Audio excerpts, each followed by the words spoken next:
এই সংসারে সম্মান এবং সাফল্য দুটোই পরিশ্রমের দ্বারা লাভ করতে হয়, কিন্তু দ্রুতক্রীড়ার এই খেলা আমাদের ভাগ্যের উপর নির্ভরশীল। এই সংসারে দুটি পথ রয়েছে, একটা পথ যেখানে কর্ম এবং পরিশ্রমের দ্বারা আপনি নিজের পথ নিজেই রচনা করতে পারবেন, আর দ্বিতীয় পথ হলো যেখানে এই ভাগ্য এক মুহূর্তে আপনাকে শিখরেও পৌঁছে দিতে পারে, আবার ধূলিসাৎ করে দিতে পারে। আপনি কোন পথ বাছবেন সেই চয়ন আপনারই। অনেকদিন আগে একটা ব্যক্তি ছিল, নদীর ধারে তার একটা ক্ষেত ছিল, খুব সুন্দর একটা ক্ষেত। পরিশ্রম করে সেখানে সে ফসল উৎপাদন করল। একদিন বন্যা হলো আর সমস্ত ফসল বয়ে নিয়ে গেল। প্রতি বছর বন্যা হতো আর বারবার ওর ফসল বয়ে নিয়ে যেত। সে ব্যক্তি খুব দুঃখী হয়ে পড়ল। সে ভাবল, কেন বারবার আমার সাথে এরকম হয়? তখন একজন ওকে বোঝালো যে প্রতি বছর যখন এই বন্যা আসে তখন সে তোমার ক্ষেত উর্বর মৃত্তিকা দ্বারা পুষ্ট করে তোলে। তখন সেই ব্যক্তি বুঝতে পারল যে প্রকৃতি ওকে কত বড় একটা উপহার দিয়েছে।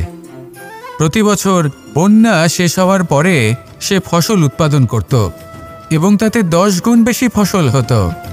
এই সংসারে যতক্ষণ না বৃষ্টির ফোঁটা মাটিতে পড়ছে, ফসল কিভাবে উৎপন্ন হবে?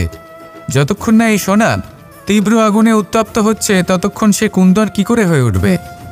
সেইভাবেই যতক্ষণ না আপনি সমস্যার সম্মুখীন হচ্ছেন, জীবনে সামনে এগোবেন কিভাবে? তাই বিপদ হোক বা সমস্যা, তার সম্মুখীন হন, আর তাও ইতিবাচক মনোভাব নিয়ে। দেখবেন অবশেষে আপনি বিকাশের পথে অগ্রসর হয়েছেন।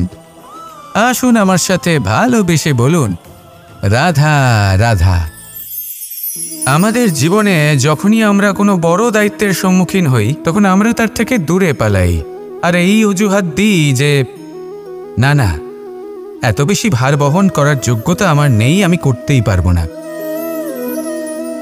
দেখুন, এই সংসারে ভিন্ন ভিন্ন ধরনের গাছ আছে, ছোট গাছ, বড় গাছ, কিন্তু বটগাছের মতো বড় এবং নিবিড় গাছ আর একটাও নেই। সে নিঃস্বার্থভাবে এই সংসারকে সেবা করে যায়, ছায়া প্রদান করে, শীতলতা প্রদান করে। আর যখন এমন সময় আসে যখন তার ওপর বোঝা অত্যন্ত বেড়ে যায়, সে কিন্তু কোনোভাবেই ভেঙে পড়ে না। তখন সে নিজের নিঃস্বার্থ কর্মের ফল লাভ করে, সেই নিঃস্বার্থ কর্ম যা সে করেছে। তার দেহ থেকে ছোট ছোট ঝুড়ি বার হয় এবং তা কাণ্ডের আকার ধারণ করে। সেই কাণ্ড মাটির কাছে পৌঁছয় এবং তারপর তা বটগাছের সহায়ক হয়ে ওঠে। সে ভেঙে পড়ে যায় না। এইভাবে আপনিও জীবনে নিঃস্বার্থভাবে সবার সেবা করুন, ভালোবাসুন, সবাইকে সাহায্য করুন। যেদিন আপনার ওপর বোঝা অত্যন্ত বেড়ে যাবে, সেদিন এই সব মানুষ আপনাকে সাহায্য করার জন্য আসবেন, আপনার শক্তি হয়ে উঠবেন, আর আপনি বটগাছের মতোই মহান এবং বিশাল হয়ে উঠবেন। আসুন আর আমার সাথে ভালোবেসে বলুন, রাধা রাধা। একদিকে হলো আঙুর আর অন্যদিকে কিশমিশ। দেখতে গেলে এই দুটোই সবারই খুব প্রিয়, শিশু হোক, যুবক হোক বা কোনো বৃদ্ধ ব্যক্তিই হোক না কেন। আর দেখতে গেলে এই কিশমিশ, এটা আঙুর থেকেই আসে, তারই অন্য একটি রূপ। কিন্তু কখনো হাটে যান আর গিয়ে জিজ্ঞেস করুন যে এই কিশমিশ আর আঙুর, এই দুইয়ের মধ্যে অধিক মূল্য কার? আপনিও নিশ্চয়ই জানবেন যে কিশমিশের মূল্য আঙুরের থেকে অনেক গুণ বেশি। এবার এরকম কেন হয়? এর পেছনে কি কারণ থাকতে পারে? একদিকে হলো সেই আঙুর যা টাটকা অবস্থায় গাছ থেকে পেড়ে খাওয়া যায়, আর অন্যদিকে হলো কিশমিশ যাকে মাসের পর মাস রোদে ফেলে রাখা হয়। একদিকে আঙুর যা কিনা অত্যন্ত রসালো, আর কিশমিশে কোনো রসই নেই। একটি হলো অত্যন্ত কোমল এবং সুন্দর, অন্যটি অমসৃণ এবং তাতে বিন্দুমাত্র সৌন্দর্য নেই, তাও তার মূল্য বেশি। এইসব কেন হয়? এই কারণেই হয় কারণ সেই আঙুর অনেক মাস পর্যন্ত রোদ সহ্য করে থাকে, কষ্ট সহ্য করে থাকে, তবেই সেই আঙুর কিশমিশে পরিণত হয়। এবার জীবনের কড়া রোদ যাকে সহ্য করতে হয়, তার সাথেও এটাই হয়ে থাকে, তারও মূল্য আপনা থেকেই বৃদ্ধি পায়। আপনার জীবনে আপনার গুণ, আপনার প্রতিভা তা অত্যন্ত গুরুত্বপূর্ণ। কিন্তু যখন আপনি অভিজ্ঞতা লাভ করেন তখনই সেই অভিজ্ঞতা আপনার গুণ এবং প্রতিভাকে আরও অনেক বেশি শ্রেষ্ঠ করে তোলে। তাই জীবনের কঠোর রোদের মধ্যেও দাঁড়িয়ে থাকাটা শিখে নিন, সাহসের সাথে কঠিন পরিস্থিতির সম্মুখীন হওয়াটা শিখে নিন। ঠিক এইভাবেই অভিজ্ঞতা লাভ করতে হয়, আর এই অভিজ্ঞতা আপনার মূল্য বৃদ্ধি করতেই থাকবে। আর তখন এই মন প্রসন্ন হয়ে বলবে, রাধা রাধা। মানুষের জীবনে সবসময় কিছু না কিছু ঘটে চলেছে। কখনো ভালো কিছু ঘটে, আবার কখনো দুর্ঘটনা ঘটে। এবার যখনই কোনো দুর্ঘটনা ঘটে, মানুষ ঈশ্বরের কাছে প্রার্থনা করে যে, হে ঈশ্বর, আমাকে রক্ষা করুন, এই বিপদ থেকে আমাকে উদ্ধার করুন। বা সে সেই সমস্ত দোষ চাপিয়ে দেয় নিজের প্রারব্ধ, নিজের ভাগ্যের ওপর। কিন্তু যদি আপনি গভীরভাবে ভাবেন, তাহলে প্রত্যেক দুর্ঘটনা, বাধা এবং বিপদ আপনার জীবনে শুধু একটাই উদ্দেশ্য নিয়ে আসে, আপনাকে আরও যোগ্য করে তোলার জন্য। যদি আপনাদের একটা উদাহরণ দিই, বর্ষার ঋতুতে যখন প্রচণ্ড মাত্রায় বৃষ্টি পড়ে, ছাদ থেকে জল পড়তে থাকে, তখন আপনি নিশ্চিত করে নেন, স্থির করে নেন যে এবার আমি এই ছাদকে নতুন করে বানিয়ে তুলব, আরও শক্তিশালী বানিয়ে তুলব, আরও দৃঢ় বানাবো। আপনার জীবনে যখন কোনো অসুখ করে, তারপর আপনি জীবনে আরও সাবধানী হয়ে যান, আরও সতর্ক হয়ে যান, স্থির করে নেন যে এটা যেন দ্বিতীয়বার না হয়, ঠিক কিনা? এই বিপদ, এই দুর্ঘটনা, এই সংকট, এগুলো জীবনে আসবে আপনাকে আরও শ্রেষ্ঠ করে তোলার জন্য। এবার এটা আপনার ওপর। আপনি একে ভাগ্যের পরিহাস বলে মনে করবেন, নাকি ঈশ্বরের সংকেত মনে করবেন, যিনি আপনাকে আরও শ্রেষ্ঠ করে তুলতে চান? সিদ্ধান্ত আপনারই।